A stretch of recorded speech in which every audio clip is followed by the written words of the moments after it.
Okay, welcome everyone to the Dayton VA Medical Center's You Are Not Alone webinar. We are thrilled to have so many participants on today's session. I want to start by saying this event is being recorded. So if there's something you missed or later you want to rewatch, you'll be able to do that. We'll be sending you a link to the recording after this event. You can also share that link with anyone you feel may benefit from the information we are sharing tonight. I'm Scott Leese with the Dayton VA Public Affairs Office, and I'm an Air Force veteran, and like many of you, once had many questions about VA healthcare. Let's see if we can answer your questions this evening. Please realize that as a participant in this session, your microphone has been muted to minimize distracting background noises. We have quite a few participants on this webinar, which is why we are keeping everyone muted. Again, this is simply to ensure there isn't an excess of distractive noises. That does not mean we do not want to hear from you.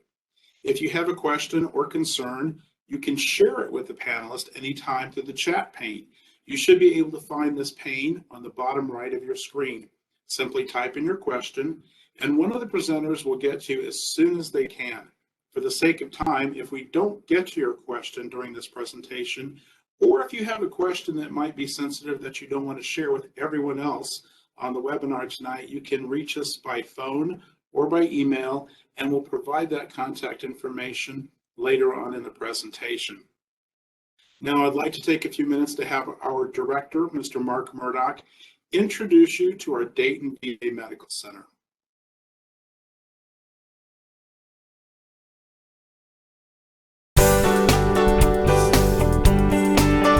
Hi, I'm Mark Murdoch, Air Force veteran and director of the Dayton VA Medical Center. I'd like to welcome you to the Dayton VA, one of the largest and most historic veteran medical centers in the nation. This campus began as a soldier's home in 1867, providing medical services and rehabilitation to Civil War soldiers. Though the campus has changed over the years, our purpose is not. Just as President Lincoln instructed all those years ago, our mission remains to care for him or her who shall have borne the battle. We do this by putting you, the veteran, at the very center of every decision we make.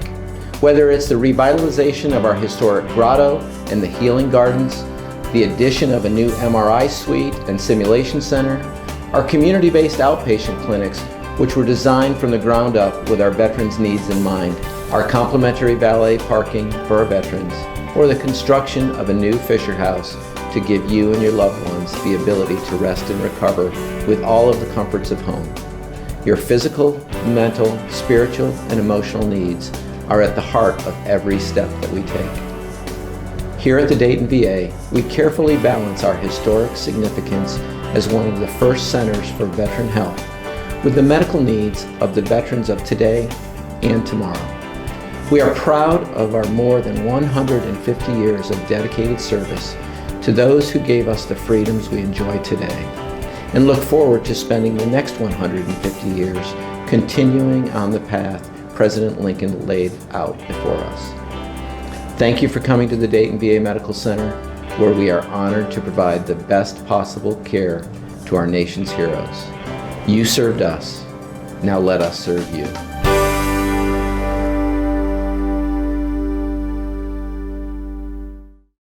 Thank you, Mr. Murdoch. Well, we have a long history of veteran care here in Dayton. This year marks the 75th anniversary of the modern Veterans Administration. We are proud to be not only one of the oldest campuses, but also boast one of the newest and most modern medical facilities offering top quality care.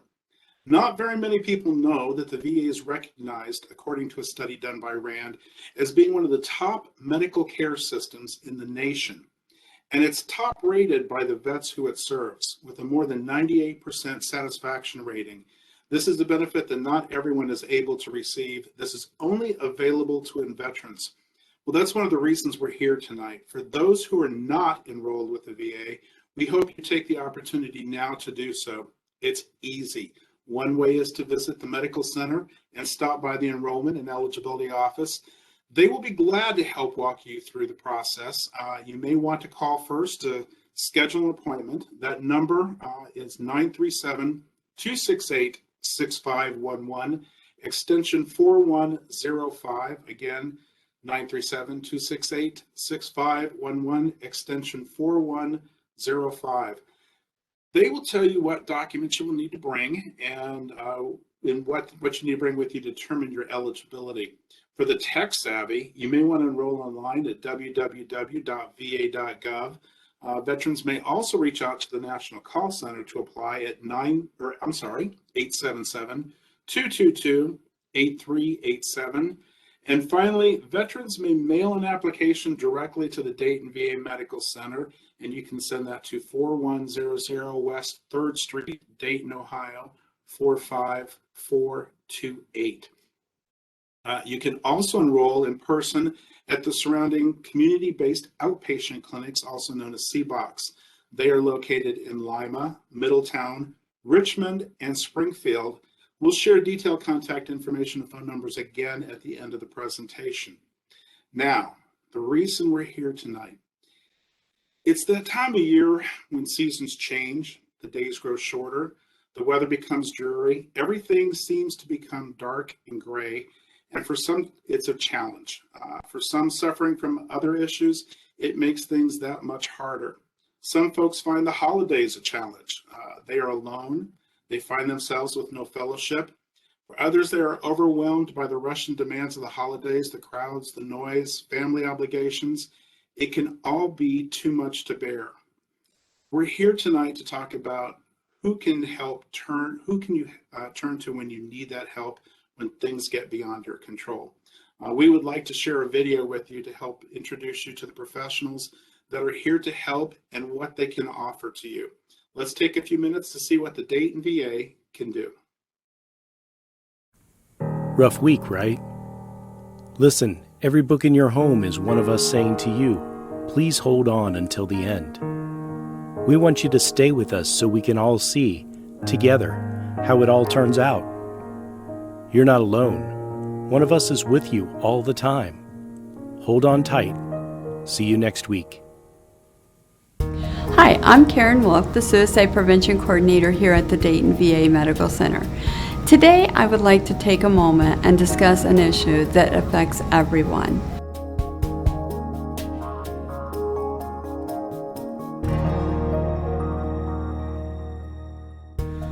It was a variable of incidences with alcohol, depression, and anxiety that led me to my first attempted suicide. I just felt so alone and so isolated at that time. I didn't know who to reach out to or didn't really want to reach out to help. Having somebody in your life and having somebody you can talk to is a major thing, at least for me. I shunned away my family and friends as much as I could, and all those questions they asked you on the suicide, screening. Did you have a plan? I did. I knew the exact day. I knew how I was going to do it. I knew where I was going to do it. And I think it's important because, even though I had that all planned out, I couldn't do it. And I felt disappointment that I couldn't do it. That's how bad it was. I was really mad at myself that I couldn't go through with it. Thank God a friend that I was staying with at the time, got me to a hospital. I know a lot of you are out there, well, I'll just keep on going, it'll get better, but this is only a temporary thing. But it comes to a point where it's not a temporary thing, where it's on your mind, where you make that plan. So I encourage everybody, the VA has so many great programs, and to try, I'm very, very hesitant about taking medications, but I was willing to try because I knew at the point where I was at, I didn't want to be again. So I was more than willing to try different things. And I talked to my doctors about the medication and the side effects and all that other stuff. And like I said, today I'm off medication, but I often tell my wife, if you see signs, maybe we need to talk to, let me know. we could talk to a doctor again and to be put on medication again. That's always a positive as far as that I have enough tools in my toolbox to use where I know where to get the help, I know who to talk to, and I know where to talk to. I think just being able to stop and have the discussion and ask those questions. If I notice that things aren't going well, being able to stop and say, hey, what's going on with you? And if the answer is nothing, I don't take that nothing. Then my next question is, well, this is what I am noticing. Do you see anything different? Do you feel different this week? Is something going on? Are you not sleeping well? And not everything is something big, but I think there are little things that you can notice and ask about along the way that you can get somebody to open up and talk about things that are going on, and at least you know, and you can get somebody steered in the right direction to get them assistance. You know, I know a lot of people are veterans and think they can deal with this on their own. Don't be afraid to ask for help. I know I'm a former non-commissioned officer in the United States Army. I'm a football coach. I played football all through high school and some semi-pro football. And like I said, I was always, you gotta be tough, but it's okay to ask for help. I mean, I encourage any veteran out there who is dealing with any sort of depression to at least talk to somebody about it. It's always good to hear another voice that might give you reason to visit a doctor or something of that nature. Like I said, I thank God I had a good support system, even though I tried to distance myself from my relatives and my family and friends. I was staying with a friend at that time of my suicide attempt, and if he wasn't there, I don't know what would have happened. Maybe the next day I would have gone through with it, I don't know. But he was smart enough to call my other two buddies up. They all three took me to a hospital. Since then, I've always surrounded myself with a good support system.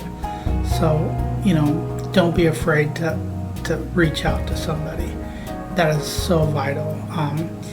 Those assessments you get when you come into the VA and, are you thinking of harming yourself? If you are thinking of harming yourself, say yes. I've thought about harming myself. It's important, like I said, that could be the break you need, that somebody could really look at that and really help you. And I just encourage you to do that.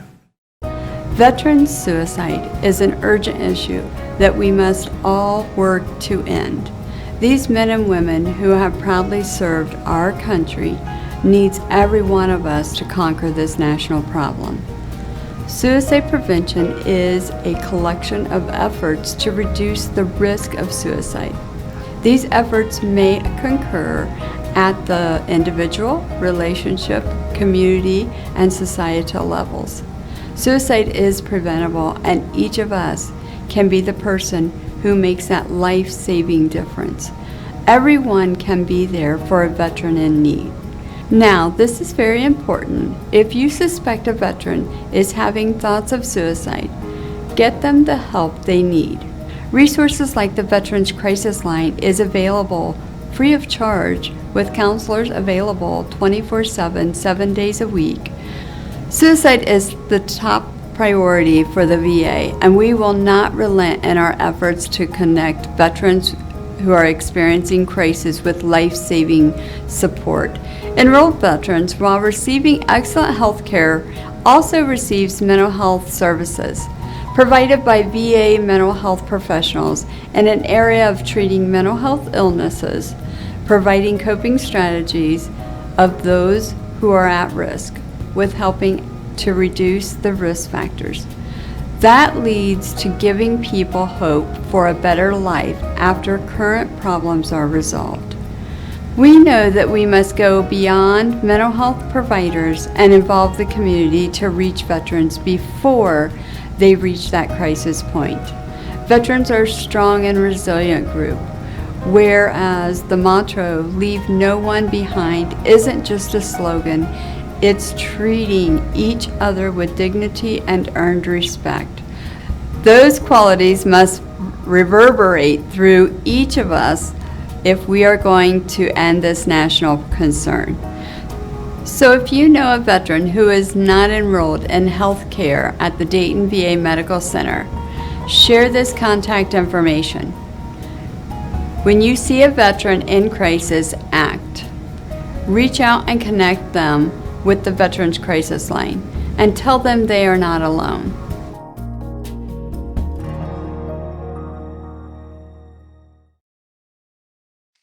Wow.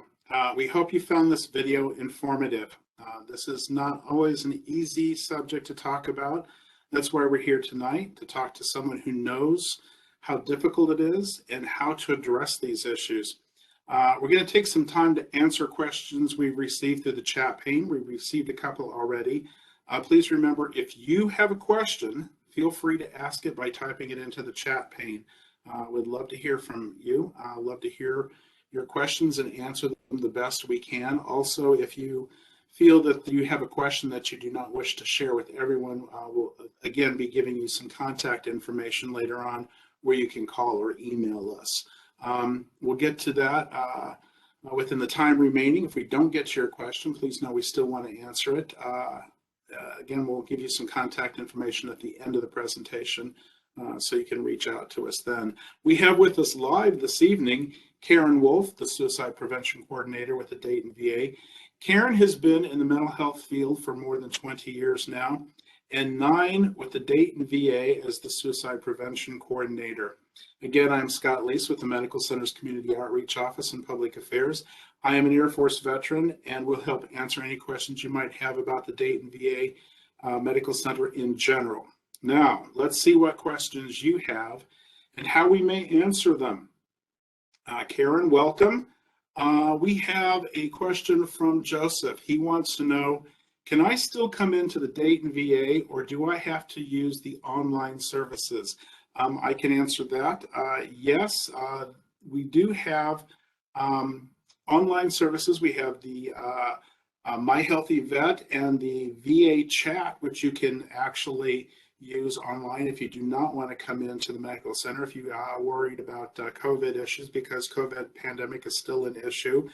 We require you to actually wear a mask when you come into the facility, but you are still more than welcome to come to the facility. We are operational and welcoming vets to come in.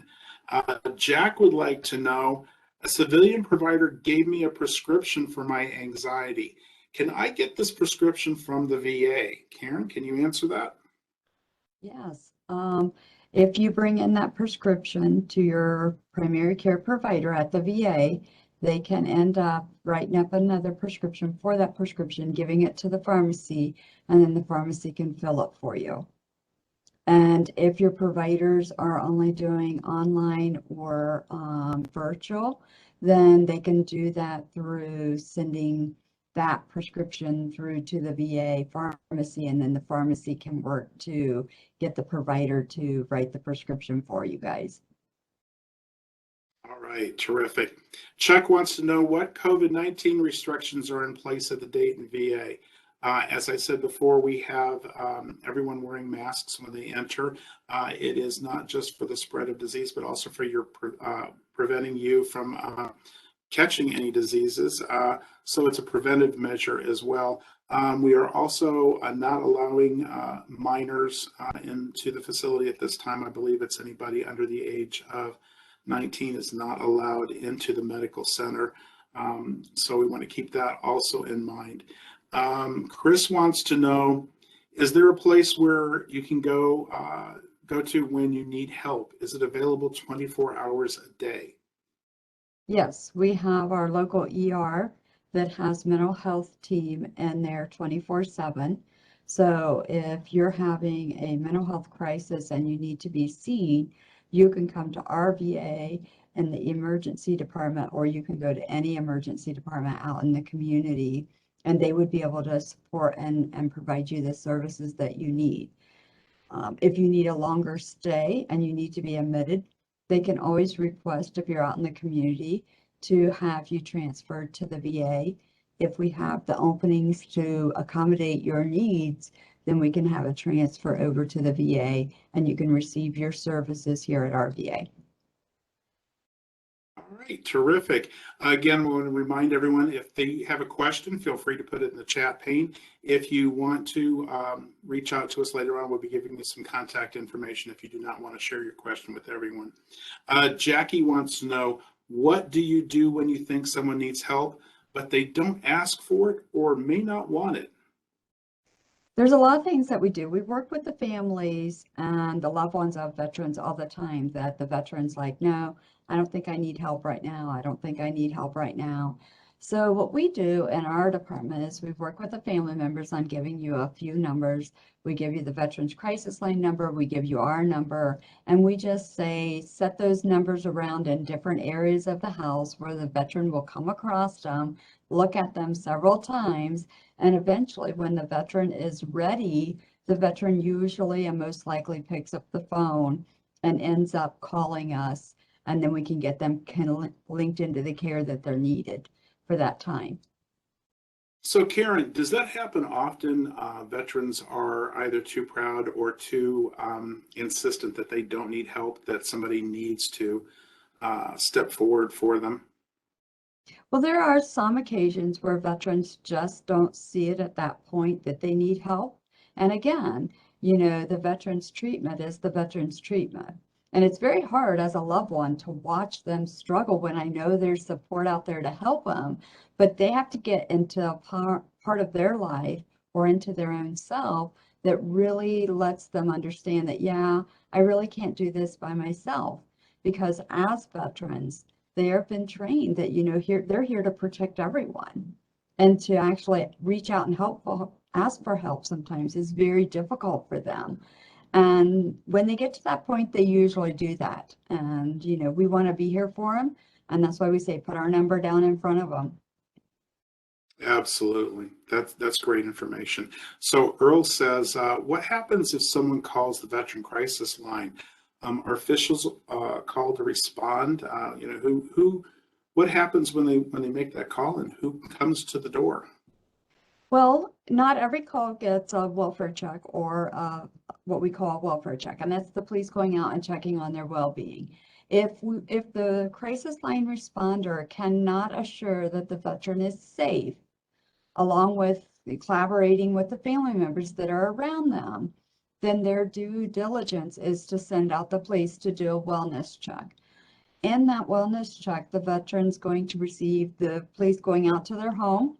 Maybe the EMS is going to go out there also, depending on the situation. But they're just going to be checking on their well-being and their health.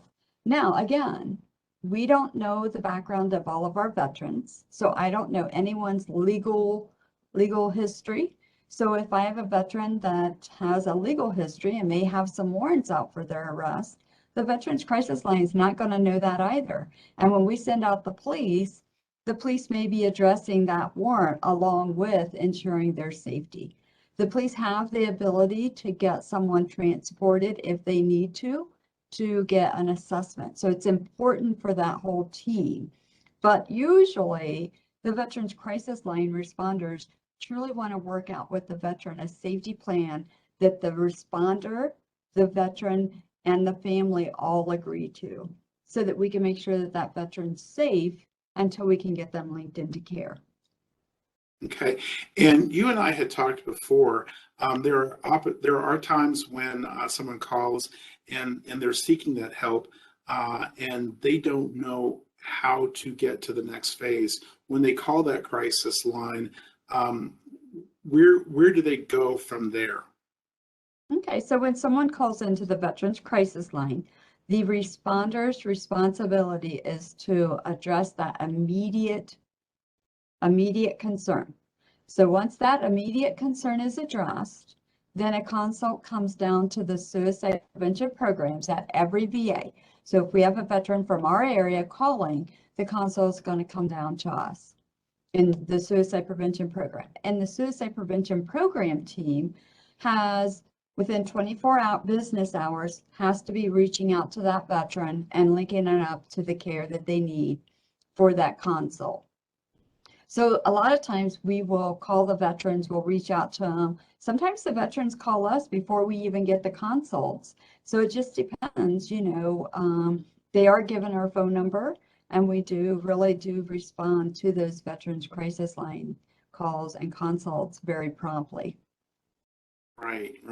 Alice would like to know, what programs does the VA have here at the Dayton VA, and what do vets receive from these programs? Well, there are many different mental health service line programs. There's a residential program, there's an inpatient program. The inpatient usually deals with immediate crisis, and that's usually suicidality, homicidality, or someone that's not capable of taking care of themselves. The residential program, it works with depression, PT, post-traumatic stress, and substance abuse. And then we have a whole host of outpatient mental health providers in various different programs that can help. And we offer intensive case management. We offer suicide prevention program. And with my program, if somebody is identified to be at risk for suicide, we will ensure that their care is enhanced during those crises moments. And then we will also be helping them to stay linked into care. All right, super. So you mentioned PTSD. Do we seem to see an increase in people who are looking for care and treatment from PTSD, especially with recent returnees from Iraq and Afghanistan? Well, that information I don't have off of the top of my head, but I can say that we have more diagnoses in the mental health field than we probably did 15, 20 years ago in itself. So with that, we do have folks that come back, and we do have veterans that have lived through things that they never thought that they were going to live through. And therefore, sometimes it's hard for them to cope with what they had to go through. So, we want to be there for every veteran. And it doesn't matter if they have PTSD or they have some of the symptoms. We just want to be there to make sure we're providing the care that we can for the veterans in the mental health service line. Absolutely. So Tom wants to know, what will happen if I go to the ER or a hospital and self-identify? Okay, if you go to the hospital and you tell them that you're a veteran, there's a couple of things that happen. One is that hospital, if it's a community hospital, should be reaching out to the VA and letting us know that you're there. All right, because you do have, as veterans, you do have the right to be treated at a VA care facility. And if you request it, they are by law required to get you to a VA hospital. But once you enter an ER or an emergency department, they're going to assess your immediate needs. They're going to do the same thing that the Veterans Crisis Line responders are doing. They're going to try to figure out, where are you at with whatever crisis is going on? Can you be safe? If you cannot be safe, or if others cannot be safe, say that you're having homicidal thoughts or something like that, then they're going to place you in an inpatient unit that will actually be there a short stay just to get your acute needs met, and then transition you out into outpatient clinic care. So what you can expect is when you come in, you'll be mated with a triage nurse or someone doing triage. There's going to be a lot of questions that they're going to ask for you, a lot of questions you're going to be asked. Bear with them. If you need them to slow down, slow them down. We like to get through our paperwork and get you into care as much as possible, but we have to work for your time. So just take our time, have us work at your pace instead of working at ours. And then once you get triaged, they're going to determine, are you in for mental health or are you in for a medical emergency? If you're in for a mental health emergency, you're going to be taken back to a room that is designed for mental health. And then they're going to put you in some scrubs. They're going to put your belongings away so that no one can hurt themselves while they're in those rooms. And it's not to imprison anyone. And we don't want anyone to feel like that, but we truly have to keep our patients safe. And we know that when you're in those crisis moments, you might not be thinking as clearly as you were when you're not. So we really need to protect you also. All right. Then there'll be a doctor that comes in to see you. There'll be a mental health specialist that comes in and sees you. And at that time, they're going to talk to you about what they feel is best options for you. Not everyone that comes into the ER is going to be hospitalized.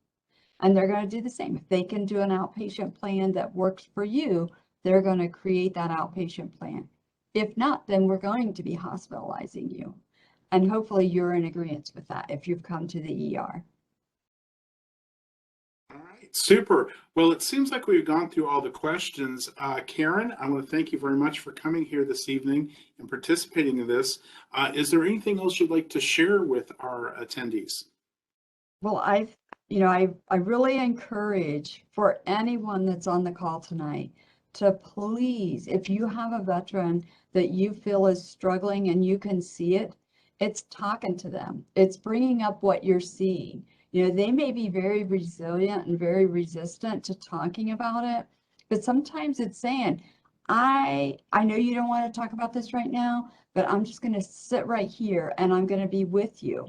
And when you're ready to take that next step, I'm going to be with you all the way, and we're going to do it together. You're not going to be alone, because the one thing that happens is when we start backtracking in mental health or medical, sometimes we isolate ourselves and then we're all alone. And my whole thing is to let folks know that we're there. Make sure you have the Veterans Crisis Line programmed into your phone so that you can make sure that it's quickly, you can dial it quickly and you can get the help. And if you don't know what to do and the veteran's willing to reach out for help, call the Veterans Crisis Line. They will help you help them. Again, they will need to talk to the veteran. So if you call as a third party calling in saying, my friend over here is not doing very well, they're going to ask you to put that veteran on the phone. If that veteran isn't with you, they're going to have to make contact with that veteran. They don't have a choice at the time that you call. But I would never, ever have someone not call the Veterans Crisis Line because you're worried about how that veteran's going to react, opposed to calling it. Because you could be saving that veteran's life. And once that veteran gets through that crisis moment, they may thank you. Thank you.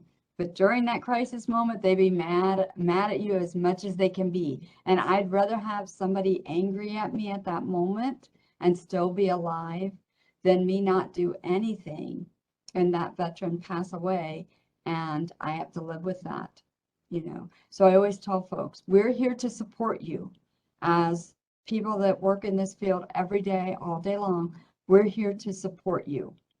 So if you're one of those family members that's struggling with a loved one that's not doing well, reach out to us so we can help you and be there for you as you are there for the veteran.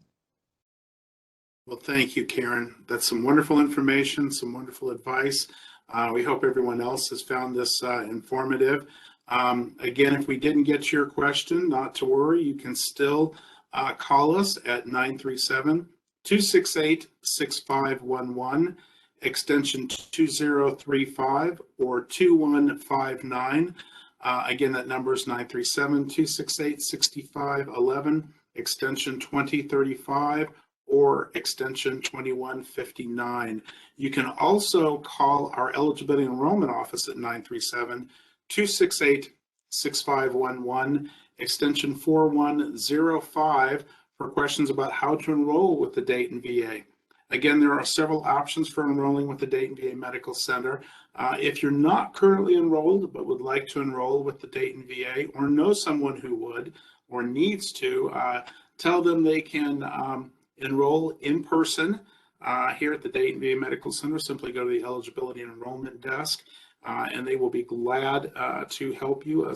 Same with going to the community-based outpatient clinics as well. You can go online to www.va.gov you can call the National Call Center, and they can help you with the application and determining eligibility. That number is 877-222-8387, or mail a VA Form 1010 EZ to the Dayton VA at 4100 West 3rd Street, Dayton, Ohio, 45428. You can also enroll at the surrounding C-Box again. They are in Lima, Middletown, Richmond, and Springfield, and you can see their phone numbers there. We highly encourage you to do that. They get some great folks there that can help you. You don't have to come all the way into Dayton if you're living out in the outer counties. We hope we've answered any questions you might have, and learn more about what the Dayton VA can do for you or a fellow veteran who is feeling the need, who is feeling challenged, and any questions about the VA in general, and are ready to enroll today. Also, would like to remind everyone, if you are a veteran or know of a veteran who is in crisis, we urge you to call the Veteran Crisis Line and press 1. The number is up on the screen now, or will be here shortly. We'll leave that number up for a while so that you can have access to that. Again, thanks to our panelist, Karen Wolf, for all the great information she has shared with us this evening. And thanks to everyone, again, to everyone who has attended this event, and have a great rest of your evening. And thanks to all our veterans for their service to a grateful nation. Have a good evening, everyone.